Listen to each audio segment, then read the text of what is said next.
రాష్ట్రాలలో సంచలనం సృష్టించిన ఐబొమ్మ రవి కేసులో కీలక విషయాలు వెలుగులోకి వస్తున్నాయి.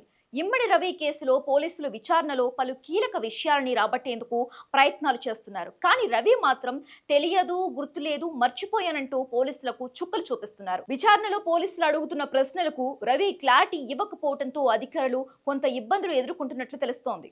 ఒక్కడి వల్ల ఐబొమ్మ సాధ్యమైందా? రవి వెనుక ఇంకెంతమంది? ఐబొమ్మ రవిని మించిన దళారులు ఇంకెందరో? ఫ్రెండ్స్ కి పెట్టిన ఆ ఒక్క మెసేజ్, మామా హైదరాబాద్ వచ్చా, వెలుగులోకి షాకింగ్ నిజాలు. తెలుగు రాష్ట్రాల్లో సంచలనం రేపిన ఐబొమ్మ రవి కేసులో పోలీసుల కస్టడీ ముగిసింది.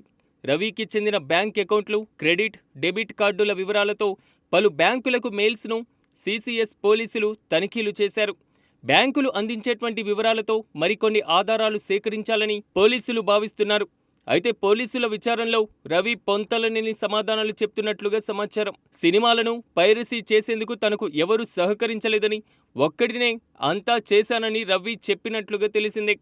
పైరసీ సినిమాలు చూసేటువంటి అలవాటుతోనే పైరసీ సినిమాలను అప్లోడ్ చేశానని రవి పోలీసుల విచారణలో తెలిపినట్లుగా సమాచారం. ఈ కేసులో 5గురిని అరెస్టు చేసిన మరుసటి రోజే రవి నెదర్లాండ్స్కి వెళ్లారు. సాంకేతిక నైపుణ్యం ఎక్కువగా ఉన్న రవి చేసిన ఒక చిన్న పొరపాటు అతని అరెస్టుకు దారితీసింది. పోలీసుల దర్యాప్తు ప్రకారం ఈఆర్ ఇన్ఫోటెక్ పేరుతో రవి పలు డొమైన్లను కొనుగోలు చేశాడు. ఆ డొమైన్కు జత చేసిన మొబైల్ నెంబర్స్ను ఆధారంగా చేసుకుని పోలీసులు అతని నెట్వర్క్ను ఛేదించడం ప్రారంభించారు. తరచూ విదేశాల్లో ఉంటే రవి అప్పుడప్పుడు కుక్కడపల్లిలోని తన నివాసానికి వచ్చి ఒక స్నేహితుడితో కలుస్తాడని పోలీసులు తెలుసుకున్నారు. ఈమెయిల్ లింకుల ద్వారా ఆ స్నేహితుడి వివరాలు సేకరించిన పోలీసులు అతని ద్వారా రవి కదలికలపైన నిరంతరం పర్యవేక్షణ కొనసాగించారు. కొద్ది రోజుల క్రితం ఫ్రాన్స్ నుంచి తిరిగి వచ్చిన రవి తన మిత్రునికి మామా హైదరాబాద్ వచ్చా అంటూ మెసేజ్ పంపడంతో అతని స్థానాన్ని పోలీసులు గుర్తించారు. వెంటనే కుక్కడపల్లిలోని ఇంటిపైన దాడి చేసి అతన్ని అరెస్టు చేశారు.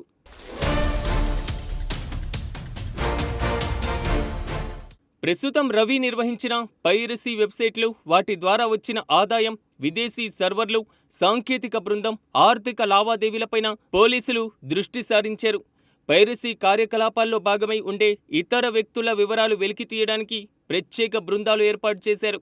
ఈ కేసుతో తెలుగు రాష్ట్రాల్లో మాత్రమే కాకుండా దేశవ్యాప్తంగా సైబర్ నేరాలపైన పెద్ద చర్చ మొదలైంది. తన దగ్గరున్న హార్డ్ డిస్క్ లో సినిమాలు తప్ప మిగతా డేటా మొత్తాన్ని రవి తొలగించినట్టు తెలుస్తోంది. బ్యాంకు ఖాతాలో ఉన్న డబ్బును పలు అకౌంట్లకు మళ్లించాడట. దొరికిన టైంను సద్వినియోగం చేసుకుని తన సర్వర్ వివరాలు, వెబ్సైట్ల వివరాలన్నిటినీ ఎవరికీ దొరకకుండా రవి మాయించేశాడని సమాచారం. విచారణలో పోలీసులు కీలక విషయాలు రాబట్టేందుకు ప్రయత్నిస్తున్నారు. కానీ రవి మాత్రం పర్సనల్ విషయాలు మాత్రమే చెబుతున్నారట. పైరసీ నెట్వర్క్ గురించి నోరే విప్పడం లేదు. అయితే కోట్ల రూపాయల లగ్జరీ లైఫ్ గురించి బయటపెట్టాడు. పైరసీ ద్వారా వచ్చిన డబ్బును ఎప్పటికప్పుడు ఖర్చు పెట్టినట్లు తెలిపాడు.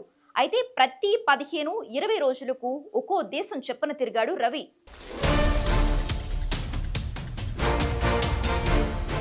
విశ్వసనీయ సమాచారం ప్రకారం రవి అరెస్టుకు ముందే ఐబొమ్మ కేసులో సైబర్ క్రైమ్ పోలీసులు ఈమెయిల్ లింక్ ద్వారా రవి కదలికలను పసిగట్టారు.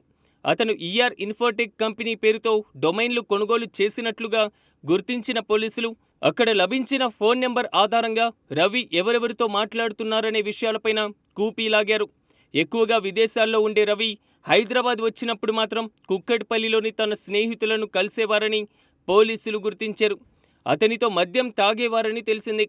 ఈమెయిల్ లింకుల ద్వారా పోలీసులు నగరంలోని ఆ మిత్రులెవరో గుర్తించారు. అతని ఫోన్ నెంబర్ సంపాదించి రవి ఎప్పుడు హైదరాబాద్ వచ్చినా సమాచారం అందేలా ఏర్పాట్లు చేసుకున్నారు. ఇటీవలే ఫ్రాన్స్ నుంచి హైదరాబాద్ వచ్చిన రవి కుక్కటపల్లిలోని తన ఫ్రెండ్స్కు మెసేజ్ పెట్టాడు.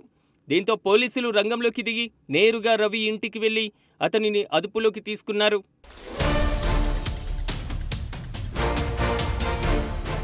ఐబొమ్మ రవి ఎక్కువగా విదేశాల్లోనే ఉండేవాడు. Netherlands, Switzerland, America, France, Thailand, Dubai దేశాలకు టూర్లు వేశాడు. సెయింట్ కిట్స్ నెవీస్ పౌరసత్వం కూడా తీసుకున్నాడు. విదేశాల్లో ఉన్నటువంటి సోఫిస్టికేటెడ్ సర్వర్ల ద్వారా పైరసీ నెట్వర్క్ను నడిపారు. అయితే రవికి చెందినటువంటి ఒక బ్యాంక్ అకౌంట్లో 3.5 కోట్ల రూపాయలున్నట్లు పోలీసులు గుర్తించారు. హైదరాబాద్, వైజాగ్లో రవికి ఎంతో విలువైన ఆస్తులు కూడా ఉన్నాయి. బిజినెస్ క్లాస్ ట్రావెల్స్ ఫ్లైట్లో తిరుగుతూ లగ్జరీ హోటల్స్లో గడిపేవాడు. ఒంటరిగా ఉంటూ లావిష్ లైఫ్ స్టైల్ను ఎంజాయ్ చేసినట్లుగా పోలీసుల ముందు రవి అంగీకరించారు. అయితే ఈ పైరసీ వెనకాల ఇంకా ఎవరెవరు ఉన్నారనే విషయాలపైన మాత్రం రవి నోరు విప్పడం లేదని పోలీసులు చెబుతున్నారు. పోలీసుల ప్రశ్నలకు మర్చిపోయా, తెలియదు అంటూ సమాధానాలు చెప్తున్నాడని తెలుస్తోంది. తాను తప్పు చేయలేదని వాదించేటువంటి ప్రయత్నం చేసినట్లుగా తెలుస్తోంది. 2019లో ఐబొమ్మ వేదికను సినిమాల సమీక్ష కోసం అందుబాటులోకి తెచ్చానని చెప్పినట్లు సమాచారం. ఆ తర్వాత సామాజిక మాధ్యమాలు, టెలిగ్రామ్ యాపుల్లో ఉంచేటువంటి కొత్త సినిమాలను సాఫ్ట్వేర్ సహాయంతో HD క్వాలిటీగా మార్చి అప్లోడ్ చేసినట్లు అంగీకరించినట్లుగా తెలుస్తోంది.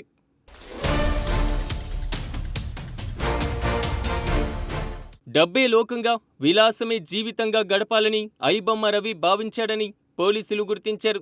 బంధుత్వాలతో సమయం వృధా అంటూ ఎవ్వరితో తనకు సంబంధాలు లేవంటూ బదులివ్వడంతో పోలీసులు ఆశ్చర్యపోయినట్లుగా సమాచారం. రవి ప్రవర్తనతో విసిగిపోయి విడిచిపోయినట్లు అమెరికాలో ఉన్న అతని భార్య పోలీసులకు ఫోన్ చేసినటువంటి సమయంలో చెప్పినట్లుగా తెలుస్తోంది. విశాఖపట్నంలో ఒంటరిగా ఉంటున్న తండ్రితో కూడా సరైనటువంటి సంబంధాలు లేవని, హైదరాబాద్ వచ్చినప్పుడు ఫోన్ చేసి పలకరించేవాడని పోలీసులు గుర్తించారు. బెట్టింగ్ యాప్ల ద్వారా నిర్వాహకుల నుంచి వచ్చేటువంటి సొమ్ములో భారీగా కమిషన్ ఇచ్చి ఏజెంట్లను తయారు చేసుకున్నాడు. ఐబొమ్మ నుంచి ఆర్డర్ వస్తే 1,00,000 గ్యారంటీ అనేంత పాపులారిటీ సంపాదించినట్లు పోలీసులు గుర్తించారు. సాంకేతిక నిపుణుల సహాయంతో నిందితుల పెన్ డ్రైవ్, హార్డ్ డిస్కుల్లో ఉన్నటువంటి సమాచారాన్ని సేకరించాలని పోలీసులు భావిస్తున్నారు.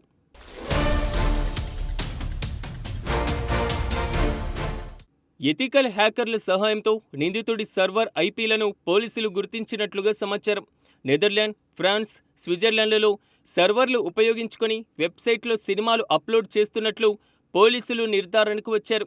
ప్రతి 20 రోజులకు ఒక్క దేశం వెళ్తాడని, USBT ద్వారా వచ్చేటువంటి డబ్బును విలాసాలకే ఖర్చు చేసేవాడని గుర్తించారు. పోలీసులు అతని 35 బ్యాంకు ఖాతాలను పరిశీలిస్తున్నారు. వాటి వివరాల కోసం ఆయా బ్యాంకులకు సమాచారం పంపించారు. నిందితుడి సోదరి, స్నేహితులు రవి బ్యాంకు ఖాతాల్లో పలుమార్లు నగదును జమ చేసినట్లు పోలీసులు గుర్తించారు. ఈ వ్యవహారం డిజిటల్ పైరసీ ఎంత విస్తృతంగా వ్యాపించిందో దాన్ని అడ్డుకోవటంలో సైబర్ క్రైమ్ విభాగం ఎదుర్కొంటున్న సవాలును మరోసారి వెలుగులోకి తీసుకొచ్చింది.